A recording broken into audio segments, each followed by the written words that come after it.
أشهد أن لا إله إلا الله وحده لا شريك له وأشهد أن محمدا عبده ورسوله أما بعد فأعوذ بالله من الشيطان الرجيم بسم الله الرحمن الرحيم الحمد لله رب العالمين الرحمن الرحيم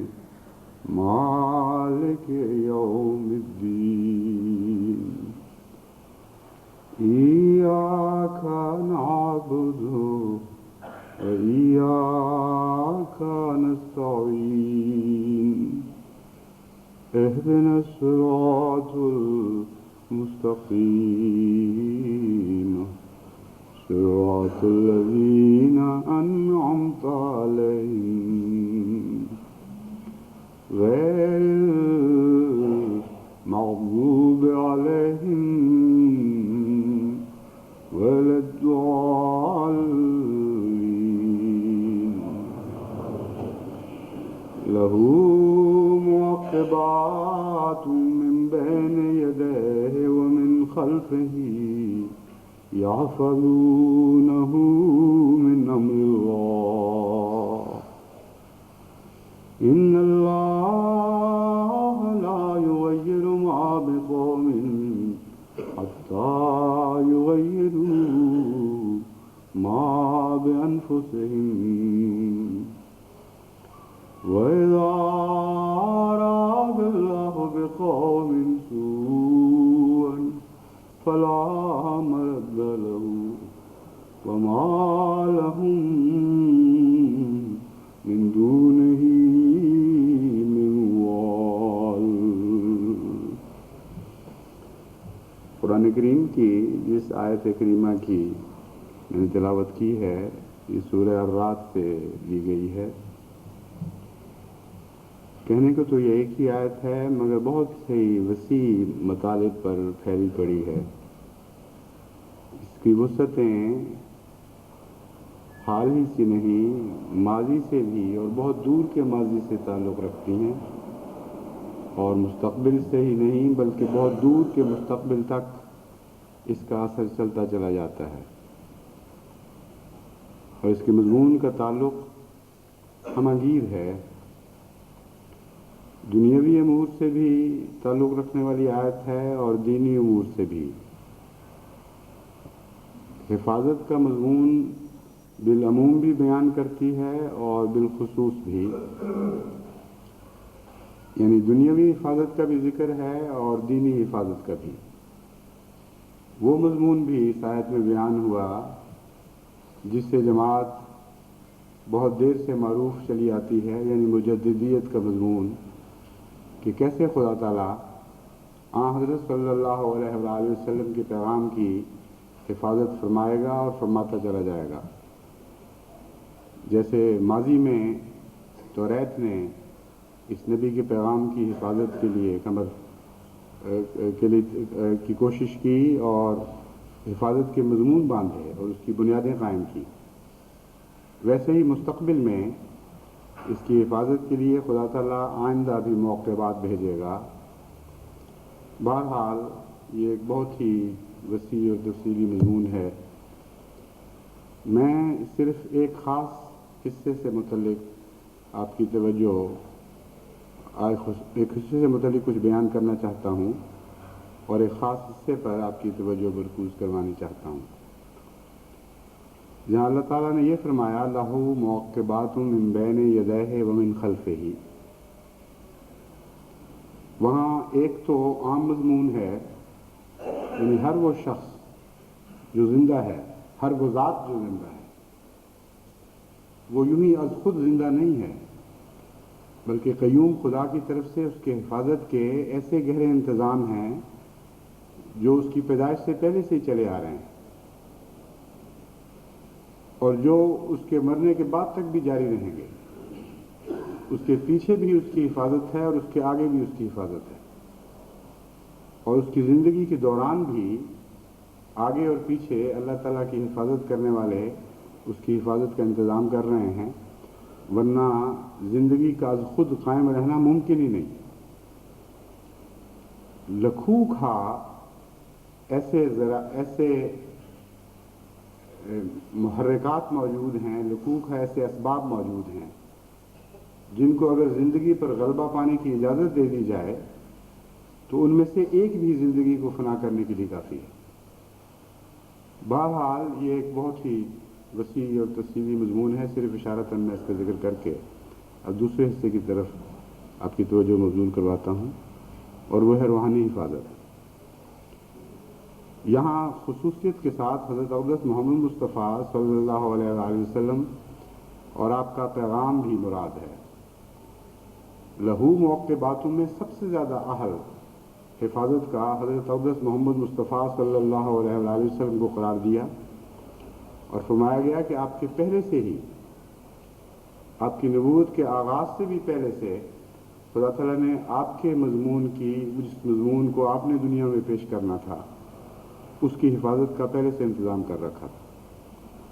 اور جتنے انبیاء آئے ہیں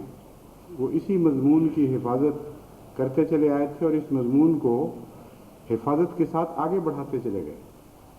جس طرح ریلے ریس ہوتی ہے, اس طرح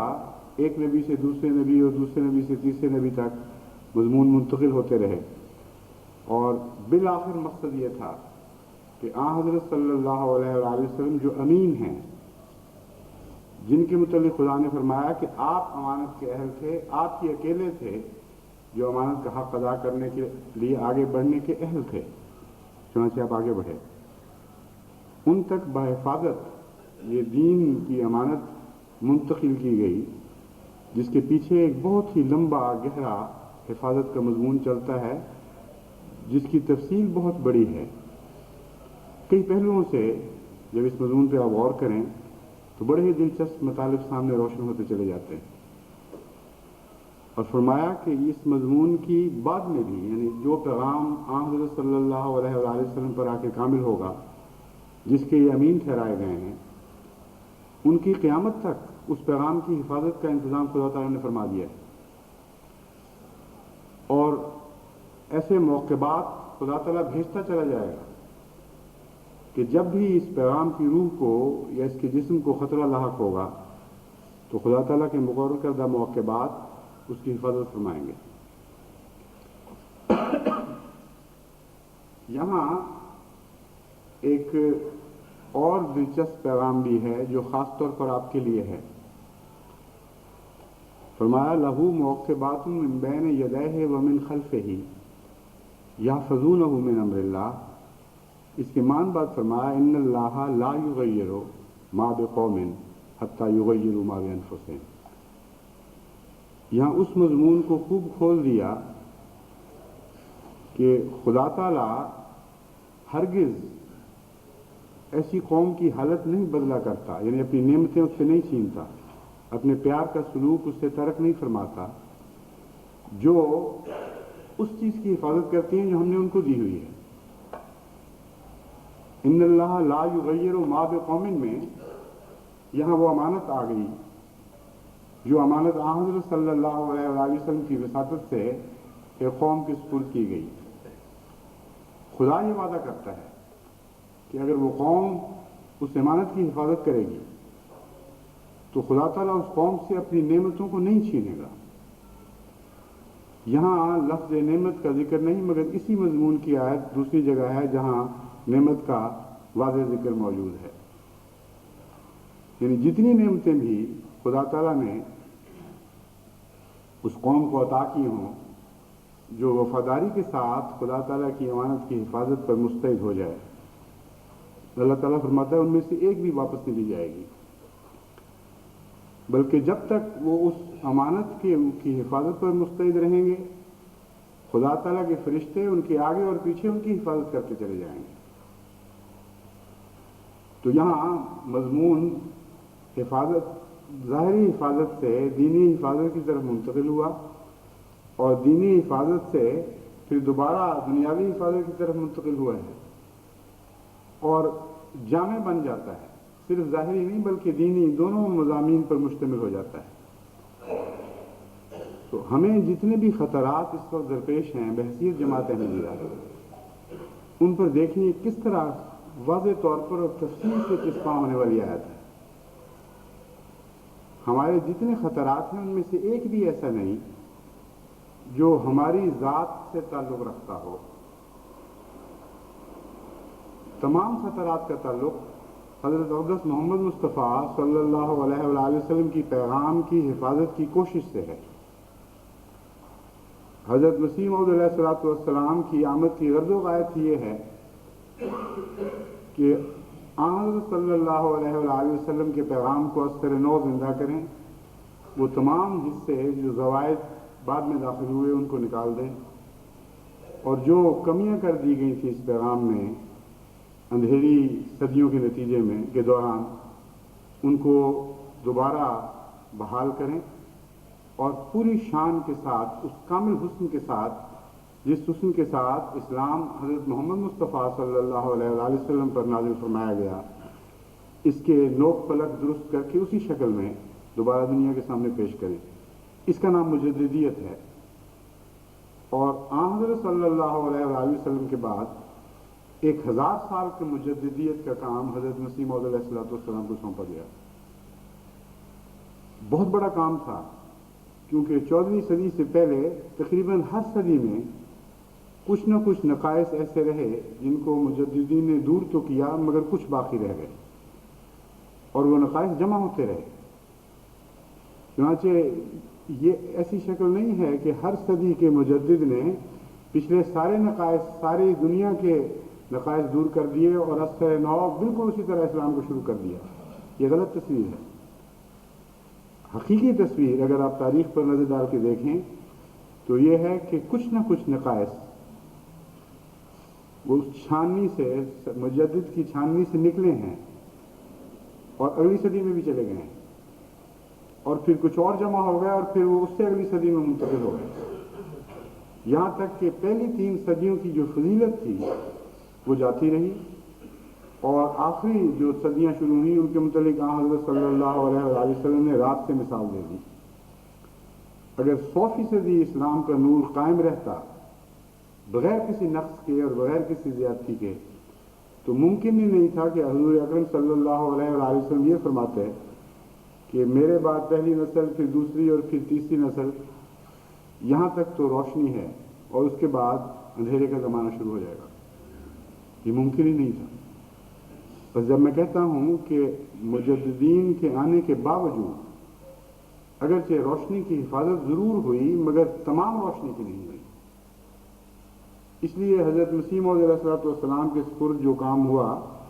وہ صرف 1 صدی کے دکھ دور کرنے کا کام نہیں تھا۔ حضرت صلی اللہ علیہ وآلہ وسلم کے بعد لمبے زمانے تک اسلام پر جتنے بھی دکھ نازل ہوئے ان کے مجموعی طور پر ان کی شفا کا کام حضرت مسیح موعود علیہ السلام کے سپرد کیا گیا، اور جتنے بھی غلط تصورات اسلام کی طرف منسوب ہوئے ان کو صاف کرنے کا کام حضرت مسیح موعود علیہ السلام کے سپرد کیا گیا۔ جتنی کمیاں کر دی گئی تھیں انہیں دوبارہ بحال کرنے کا کام حضرت مسیح موعود علیہ السلام کے سپرد کیا گیا،